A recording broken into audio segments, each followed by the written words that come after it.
Hi, this is Tom Shanahan. Welcome to Meet a Member. My guest this week on Meet a Member is the one, the only, Dick G of Ottawa, Canada. Dick is an active member in Gay and Sober. He's an active member on the Sober Singles page. He's someone who's been twice, not once, but twice, to the conferences that we put on here in New York City during Pride. And he's just a really well-known guy because you interact with a lot of people here on social media, our social media sites. So thank you for coming on and sharing your experience, strength, and hope. We're going to focus a little bit on the sober gay single scene. But right now, I'd ask you to stick. Can you share a little bit about your experience, strength, and hope in the context of your recovery? Sure. Thanks, Tom. I'm glad to. My name is Dick. I'm an addict alcoholic. My sober date is September 23rd, 2013. I have a sponsor who has a sponsor who has a sponsor, and I have a sponsee, and I have a home group, and I'm very active in service in my local area and with Gay and Sober and a couple of other communities I belong to.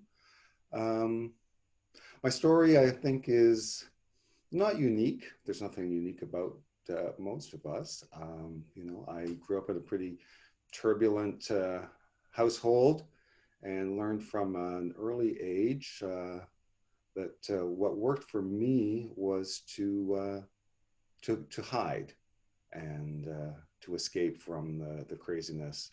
And it was at a pretty young age that I discovered alcohol, and then I discovered drugs, and then I discovered sex. And the three of them were a wonderful combination until they weren't. And had a couple of bouts of I won't call it sobriety, but I wasn't actively using, but I was very actively doing lots of other things to keep me distracted and hiding. Found my way back to substances and hit that proverbial bottom where, I was about to lose all of the physical manifestations of success. But what I realized was I had lost who I was. I'd lost my way. I didn't like who I was, didn't like where I was going.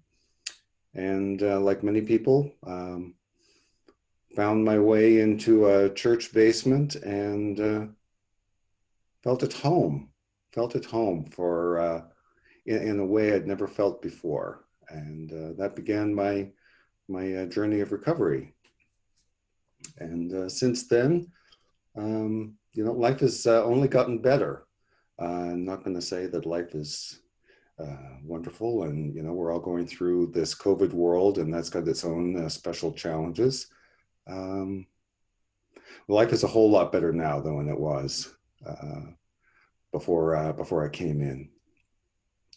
So anyone who's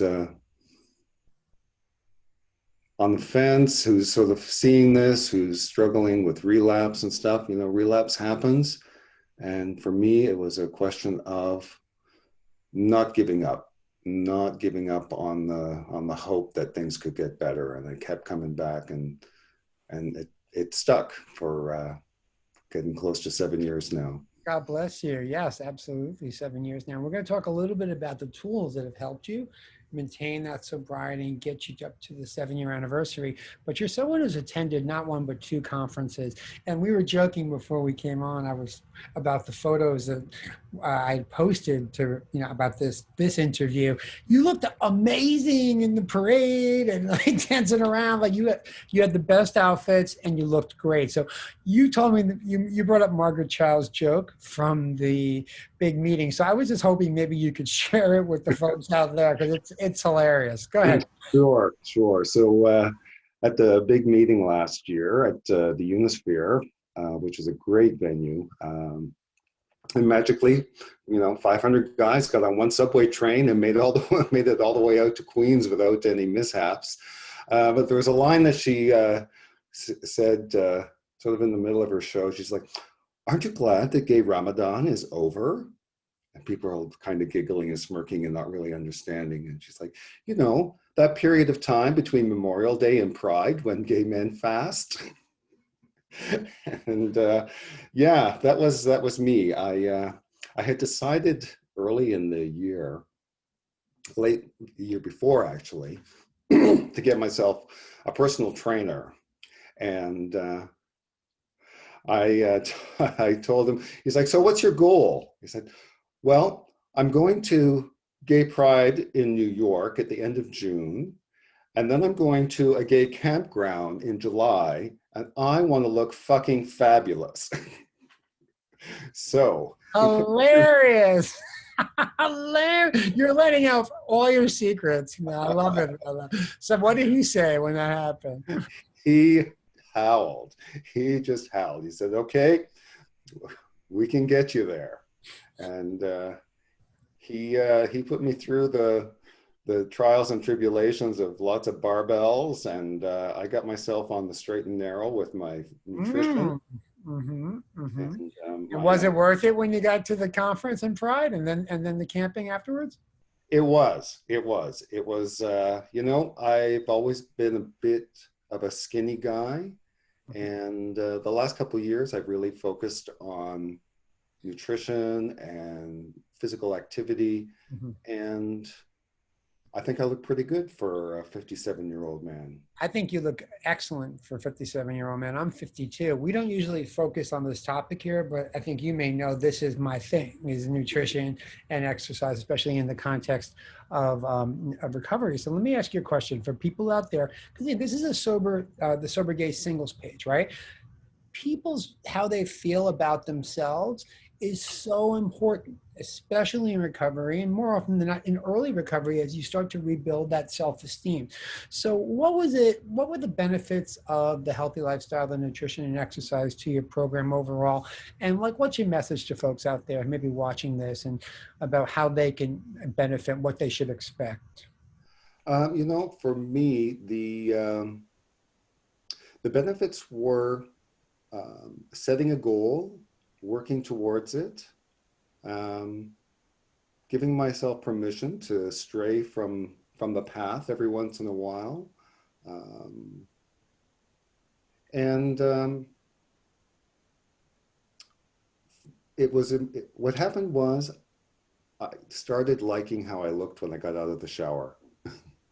It was like, yeah, I mean, I am not going to be a magazine cover model, but I liked how I looked, and that was really important. And that physical manifestation of all this work, I felt good, and I looked good, and it gave me a little bit more confidence to be a little bit more engaged with my program and with my sponsor.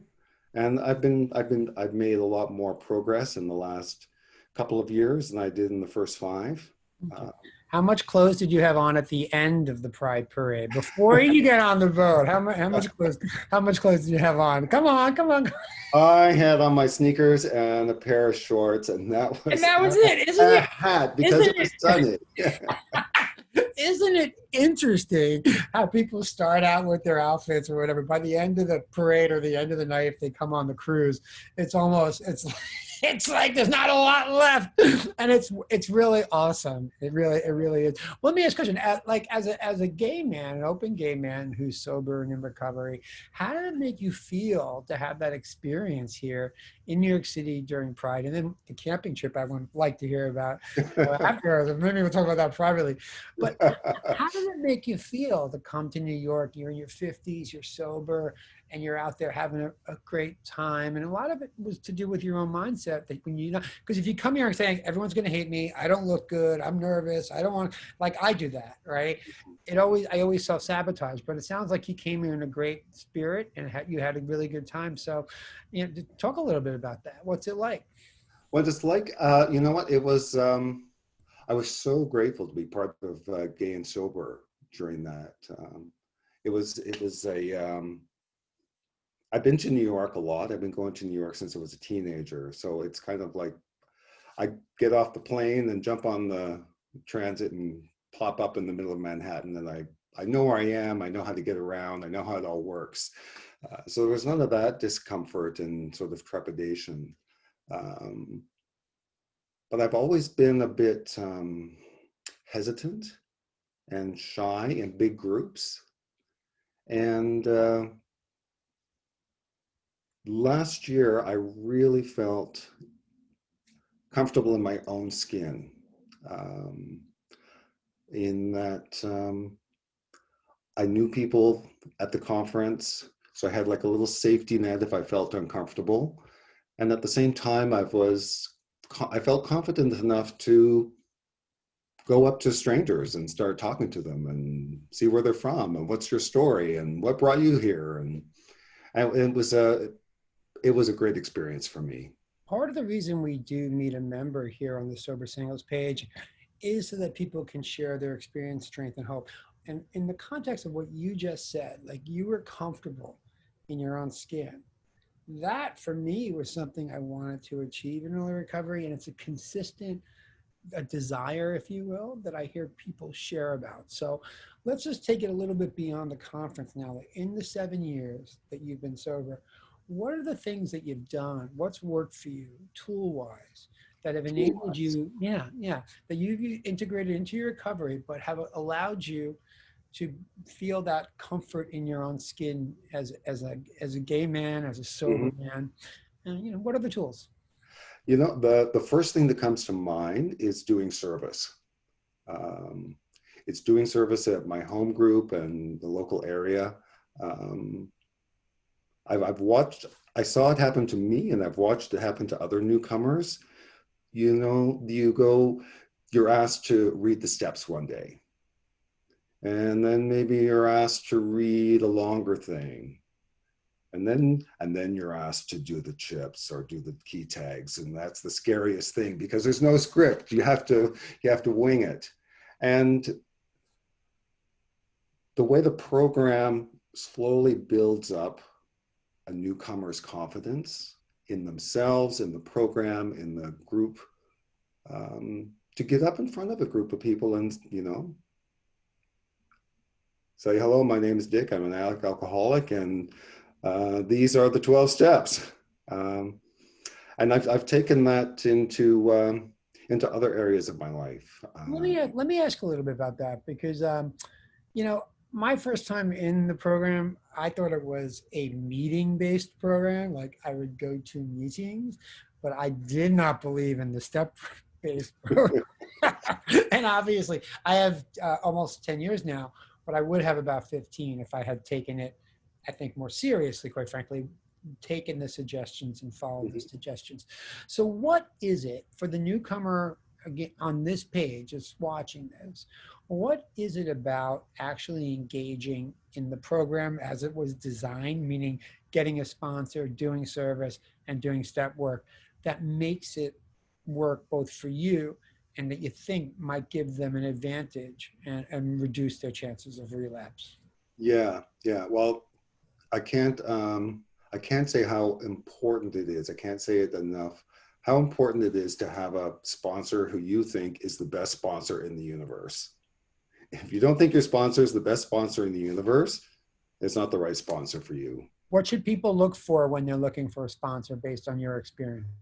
You know, I looked for a sponsor who had something that I wanted, um, who who had a way of being, um, not the physical manifestations. I mean, my sponsor is a straight married man. I didn't want to be a straight married man, but he had a he had a he has a confidence about himself. He has a way of always sharing on message, brings it back to the core of the program, whether that's AA or NA, just the simple things that are written in our literature, um, a simple way of dealing with what's the word, the soul sickness that we all need to heal from. And he, to me, he didn't have that soul sickness. He looked healthy in his recovery. So why do you have is there any upside? Let me put it this way, instead of asking, what are the upsides to having a straight sponsor versus a gay sponsor? Again, I want you to speak from your opinion based on your experiences. Um, that's an interesting question. Because my home group is a straight group. Well, there's other gay people there. It doesn't matter to me that he's straight, because we share that common story that all addicts have. We all have that shared language of addiction and descent into the blackness, and we're all working hard to get out of that blackness. My relationship with him is, we're very close. I love him dearly. It's very different from the relationship I have with my sponsee, who is gay. And we have the sponsor-sponsee rapport, and we have, that gay flirty banter thing that happens. And I was very clear from the beginning. It's like, we can flirt and chit chat and do all of that. You're not a 13th stepper, Dick. I know We're that. not going to be. I explained to him what 13 stepping was. It's like, that No, is not a good thing. That is frowned upon. no, You are. I hear you. I hear you, and I completely believe you. Let me ask you, we'll transition a little bit into that now, though. Sex, in your recovery over the last 7 years as a newcomer, what did you do to protect yourself, or what advice did your sponsor give you that worked? What's your advice for people who are new to this page or maybe just new to recovery? Yeah. Well, sex in me is a very, I'm not going to say complicated. It's my journey in sex and sobriety has been my own. The first maybe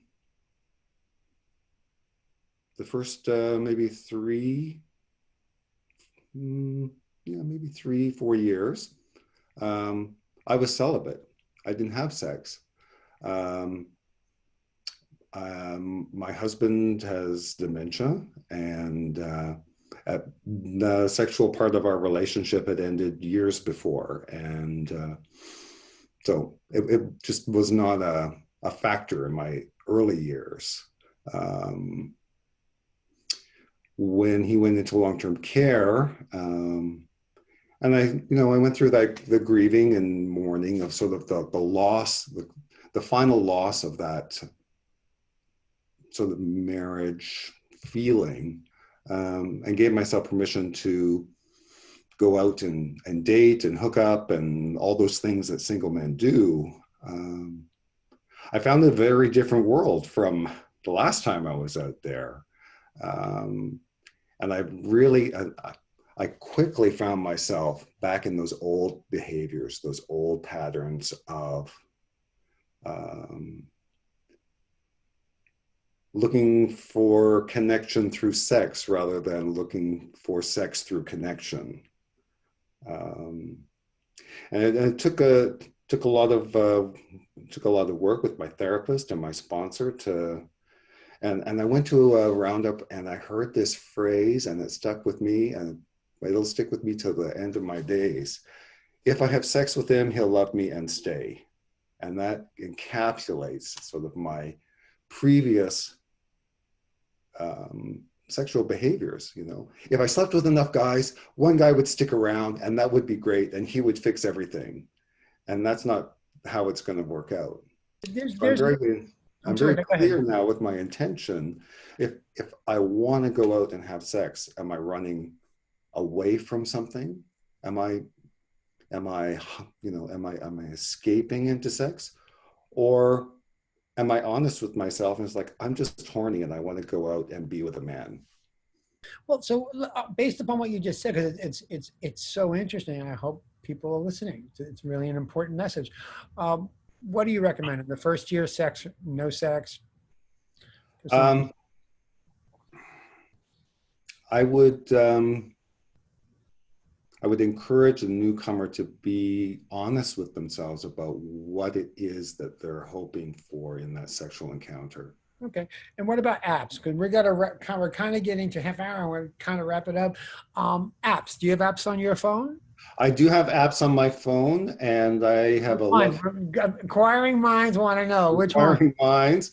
I have Grinder and Scruff, and I go into Scruff, into Squirt and BBRT.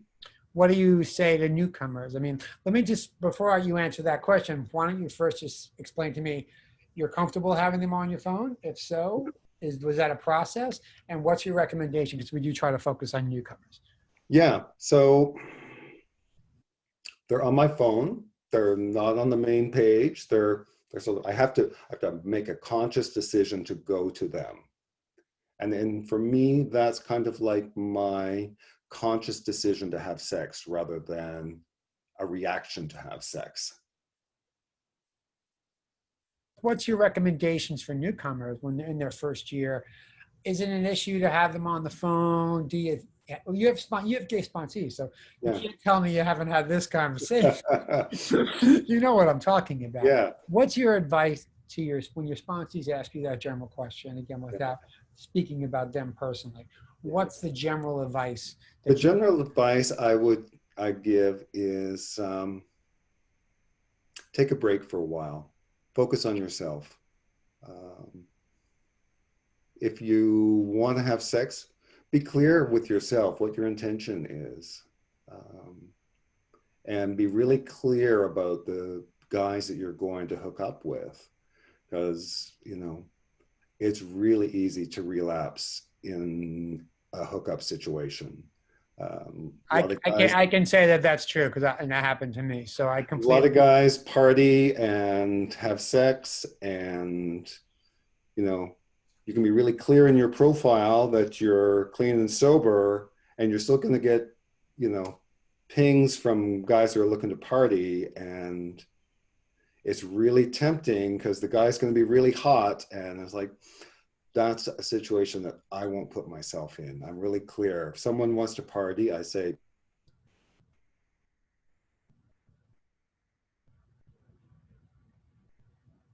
Okay, so we lost Dick. We're going to see if he comes back. I'm really hoping he comes back because this was a very, very interesting. Oh, hey, Dick, you back? I'm back. All right, you can hear me. So now, this is a very fascinating and interesting discussion. I just wanted to add, because I'm not sure exactly where it went off. I've got almost nine and a half. I said almost 10, 9.5 years sober now. I'm well known because I have a blog where I speak about sobriety, et cetera, et cetera. I met somebody at the gym and we had been working out together, and someone who knows exactly where I come from. And so they came over here, and the next thing you know, they're trying to roll joints, like marijuana joints. And for me, I was just like, wait a second, dude, like what I'm about. Like, I was just blown away.